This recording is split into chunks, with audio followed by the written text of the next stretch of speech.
नमस्ते, हमेशा खुश रहो बिटिया। I am JVN Dr. Anamika Aharwal, Associate Professor in the Department of Science and Technology at Jayoti Vidyapeeth Women's University, Jaipur. Today I am going to take the lecture on the subject named Object-Oriented Concepts and Method Part 2. So in this session, um, uh, in the previous section I was discussed about the models and what are the models which and benefits of object oriented system analysis and design, and in this session I just covered the the concept of object oriented. What is basically the concept behind this? So the object oriented is basically referred to as a programming paradigm, and it's not a language itself but a set of concepts that is supported by many languages. Okay, so in C++ you know very well that while you are calling the function, you need to declare some object, because by using the object you can only call the function. So there is a use of object in the C++, whereas in C we there is no as such a concept of object and the calling function through objects. So if everything we do is in these languages in object oriented, it means we are oriented or focused around objects.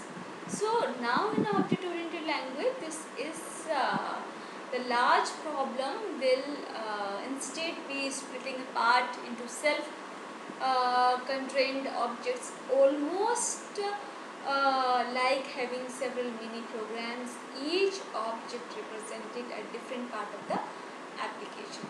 So this object oriented analysis and design is a structured method for analyzing, designing a system by applying the object oriented concepts and develop a set of graphical system models during the development life cycle of the software.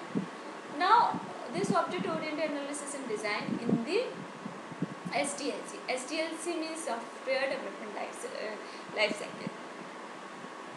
System development life cycle. This software life cycle is in this requirement, design, implementation, verification, and maintenance. So we have to follow all these phases during the development life cycle. Okay, so these are the earliest stages of this process and analysis, requirement and design. So the distinction between analysis and design is often described as what versus how. Means what you want to analyze and how you analyze. This is the two important questions for this analysis and design. In analysis development, work with user and domain experts to define what the system is supposed to do, and the implementation details are supposed to be mostly or totally ignored at this phase.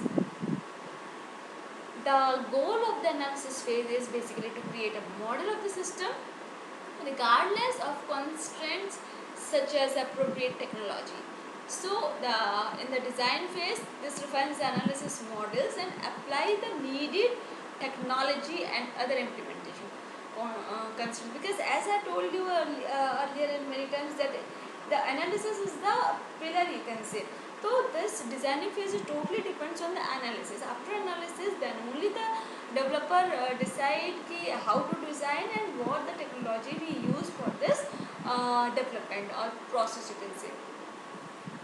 So in this object oriented analysis, we elicit, specify and conceptual. These are the analysis. In this elicit requirements means define what does the software need to do and what's the problem the software trying to solve. And the second one is specify requirements, means describe the requirements, usually using use cases or user stories. And the third one is a conceptual model, means identify the important objects, refine them and define their relationships and behavior and draw them in a simple diagram. Now come to object oriented design. In this phase, while designing, we describe three objects, like by creating class diagram from conceptual diagram, usually mapping conceptual models to the class diagram, their attributes, behavior and interactions. In addition, the software design principles and patterns, which will be covered in the later on, of course. But the thing is, of course, there are some other important things which are required, or which are the principles which are used while software designing. So, in object-oriented design, we are describe the classes, describe the interaction, and apply software design principles and design patterns. So, there are of course other diagram also in this perspective, like system modeling. In system modeling, it is the process of developing models of the system, in which each model representing a different perspective of that system. So the most important aspect about the system model is that it leaves out detail. It's an abstract representation of the system. Okay, so the next is the different perspectives are the external, interaction, structural and behavior. So we may develop a model to represent a system from different perspectives. What are these? External, interaction, structural, behavior are the perspectives. Yeah. Now come to the UML. The UML modeling language becomes the standard modeling language for object-oriented modeling, and it has many diagrams. However, the most diagrams that are commonly used are like use case diagram, class diagram, sequence diagram, state machine diagrams, and the active design. So these all are the use case languages which are commonly used. And thank you. This is all about today's session. This session powered by Digital Version 2.0, Jayoti Vidyapith Women's University, Jaipur. Hope you are satisfied with my digital session. If you have any query, please mention in the comment box. I will resolve it. Thank you.